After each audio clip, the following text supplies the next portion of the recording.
শিবেনবাবু ভালো আছেন তো? শীর্ষেন্দু মুখোপাধ্যায়।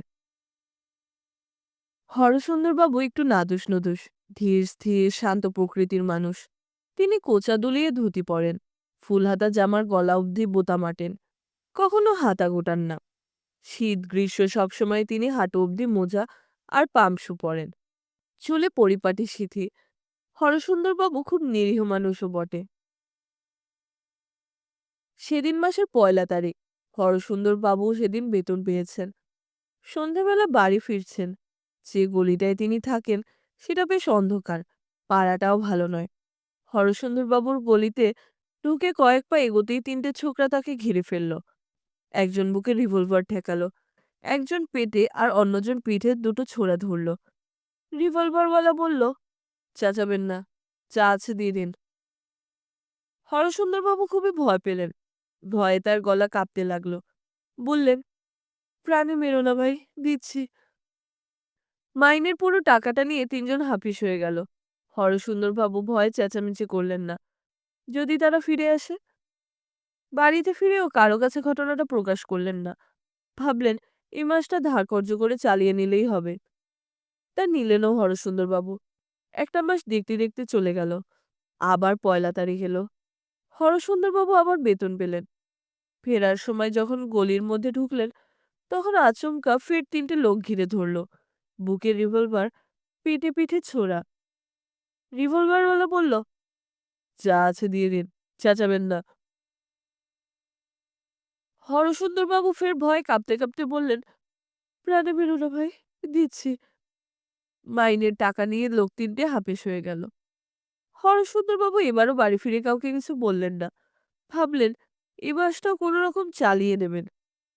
কষ্ট হলো যদিও, কিন্তু হরসুন্দরবাবু চালিয়েও নিলেন।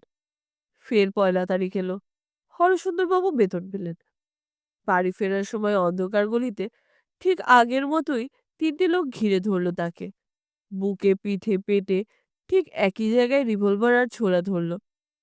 একই কথা বলল এবং বেতনের টাকাটা নিয়ে হাওয়া হলো। হরসুন্দরবাবুর আজ চোখে জল এলো। বাড়ি ফিরে তিনি গুম হয়ে রইলেন। রাতে ভালো করে খেলেন না। গভীর রাতে তিনি ছাদে উঠে চুপ করে আকাশের দিকে চেয়ে অসহায়ভাবে ডাকলেন, কি যে করব বুঝতে পারছি না। কাছে পিঠে কে যেন একটা হাই তুলল। তারপর আঙুল মটকানোর শব্দ হলো। হরসুন্দরবাবু চারদিকটা চেয়ে দেখলেন। ছাদ জনশূন্য। শীতকালের গভীর রাতে ছাদে আসবেই বা কে? তিনি কাঁপা গলায় জিজ্ঞেস করলেন, "আ আপনি কে?" ভেবে দেখতে হবে হে, ভেবে দেখতে হবে। তার মানে কতবার জন্মেছি তার কি হিসেব আছে? কোন জন্মে কে ছিলুম তা যে গুবলেট হয়ে যায় বাপ। এ জন্মে বিশু তো ও জন্মে নিতাই। পরের জন্মে হয়তো চিনেমেন, চাইচুই। আ আপনি কোথায়? দেখতে পাচ্ছি না তো। গলার স্বরটা খিঁচিয়ে উঠে বলল, দেখার চোখ আছে কি তোমার যে দেখবে? সারাদিনই তো তোমার ধারে কাছে ঘুরঘুর করি। দেখতে চেয়েছো কি কখনো? আজ্ঞে, আমি যে কিছু বুঝতে পারছি না। ভয় পাচ্ছি। মাথা ঝিমঝিম করছে। মূলো, এ যে ভালো করতে এসে বিপদ হলো। আপনি কি চান? তোমার মতো গবেটদের কান দুটো মলে দিতেই চাই যে, কিন্তু বিধি বাম, সে উপায় নেই। আমি কি করেছি? আপনি আমার উপর রাগ করছেন যে? রাগ করব না? ৩টে কাঁচা মাথার ছোঁড়া ৩ বার যে তোমাকে বোকা বানালো, তাতে কি শিক্ষা পেয়েছো কি? কিছু করতে পারলে? আগে কি করব? তাদের হাতে যে ছোরা আর বন্দুক। আর তোমার বুঝি কিছু নেই? আগে না। কে বলল নেই? ইয়ে, আমার বন্দুক, পিস্তল বা ছোড়াছুড়ি নেই। তবে আমার গিন্নির একখানা বঁটি আছে। আর আমার ছেলের ভুতোর একটা পেন্সিল কাটা ছুরি আছে। আর আমার মায়ের বিড়াল তাড়ানোর জন্য একখানা ছোট লাঠি আছে। আহা! ওসব জানতে চাইছে কে? বটি লাঠির কথা জিজ্ঞেস করেছে কি তোমায়? বলি এসব ছাড়া তোমার আর কিছু নেই? আগে মনে পড়ছে না। শুনেছি আমার ঠাকুরদার একটা গাদা বন্দুক ছিল। গবেট আর কাকে বলে? বলি বন্দুক-টন্দুক ছাড়া আর কিছু নেই তোমার? আগে না। বলি বুদ্ধি বলে একটা বস্তু আছে জানো তো? জানি। তোমার সেটাও নেই? আগে ঠিক বুঝতে পারছি না। একটা দীর্ঘশ্বাসের আওয়াজ হলো। তারপর গলার স্বরটা বলল, শোনো, এবার যখন ওই মর্কটগুলো তোমাকে পাকড়াও করবে, তখন একটুও ঘাবড়াবে না। হাসি, হাসি মুখ করে শুধু জিজ্ঞেস করবে, আচ্ছা, শিবেনবাবু ভালো আছেন তো? শুধু এই কথাটা বললেই হবে?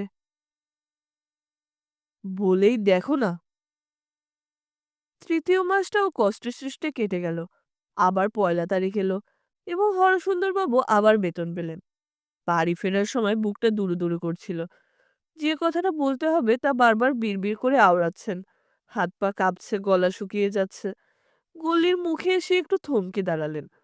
তারপর তারপর আস্তে করে অন্ধকারে পা বাড়ালেন। কয়েক পা যেতে না যেতেই ৩ মূর্তি ঘিরে ফেলল তাকে। বুকে পিস্তল, পেটে আর পিঠে ছোড়া। পিস্তলওয়ালা বলল, চেঁচাবেন না, যা আছে দিয়ে দিন। জীবনে কোনো সাহসের কাজ করেননি হরসুন্দরবাবু। আজই প্রথম করলেন। জোর করে মুখে একটু হাসি ফুটিয়ে তিনি জিজ্ঞেস করলেন, আচ্ছা, শিবেনবাবু ভালো আছেন তো? ছেলে তিনটে হঠাৎ যেন থমকে গেল। তারপরেই দুর্দার দৌড়ে এমনভাবে পালালো যেন ভূত দেখেছে। হরসুন্দরবাবু খুবই অবাক হয়ে গেলেন। এই সামান্য কথায় এত ভয় পাওয়ার কি আছে? যাকগে, এবার মাইনের টাকাটা তো বেঁচে গেল। না, এরপর থেকে হরসুন্দরবাবুকে আর ওদের পাল্লায় পড়তে হয়নি বটে, কিন্তু তার ধাঁধাটা গেল না। এই তো সেদিন তার অফিসের বড়বাবু তাকে কাজের একটা ভুলের জন্য খুব বকাঝকা করে চার্জশিট দেন আর কি। হরসুন্দরবাবু শুধু হাসি হাসি মুখ করে তাকে বলেছিলেন, আচ্ছা, শিবেনবাবু ভালো আছেন তো? তাতেই বড়বাবু এমন ঘাবড়ে গেলেন যে আর বলার নয়। তারপর থেকে খুবই ভালো ব্যবহার করে যাচ্ছেন। সেদিন বাজার থেকে পচা মাছ এনেছিলেন বলে হরসুন্দরের গিন্নি তাকে খুবই তুলোধুনা করছিল। হরসুন্দরবাবু তাকেও বললেন, আচ্ছা, শিবেনবাবু ভালো আছেন তো? গিন্নি একেবারে জল। হ্যাঁ, এখন হরসুন্দরবাবু খুবই ভালো আছেন। কোনো উদ্বেগ অশান্তি নেই। বিপদ দেখা দিলেই তিনি শুধু বলেন, আচ্ছা, শিবেনবাবু ভালো আছেন তো? মন্ত্রের মতো কাজ হয়।